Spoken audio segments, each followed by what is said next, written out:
నంద్యాల పొన్నాపురంలో అక్రమంగా నిల్వ ఉంచిన 33 బస్తాల రేషన్ బియ్యాన్ని స్వాధీనం. తాలూకా ఎస్ఐ గంగయ్య యాదవ్. నంద్యాల పట్టణ శివారులోని పొన్నాపురంలో అక్రమంగా నిల్వ ఉంచిన 33 బస్తాల రేషన్ బియ్యాన్ని స్వాధీనం చేసుకున్నట్టు తాలూకా ఎస్ఐ గంగయ్య యాదవ్ తెలిపారు. పొన్నాపురంలోని ఇంట్లో రేషన్ బియ్యం అక్రమంగా నిల్వ ఉంచారన్న సమాచారం మేరకు దాడి చేసినట్లు వెల్లడించారు. వాటిని నిల్వ చేసిన చౌడేశ్వర రెడ్డిని అరెస్టు చేసినట్లు చెప్పారు. ఎవరైనా అక్రమాలకు పాల్పడితే కఠిన చర్యలు తీసుకుంటామని ఆయన హెచ్చరించారు.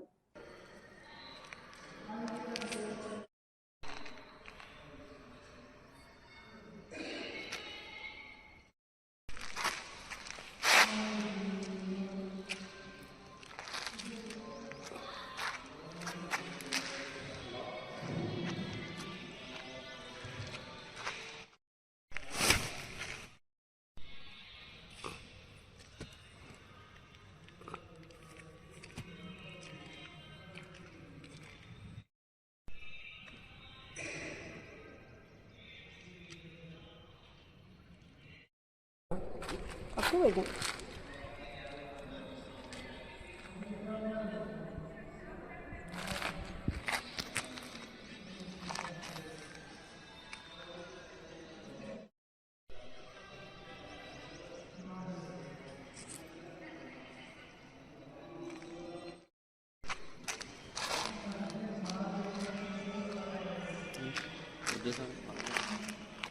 డబ్బులు ఇచ్చినాడు ఇవ్వలేదు అడుగు.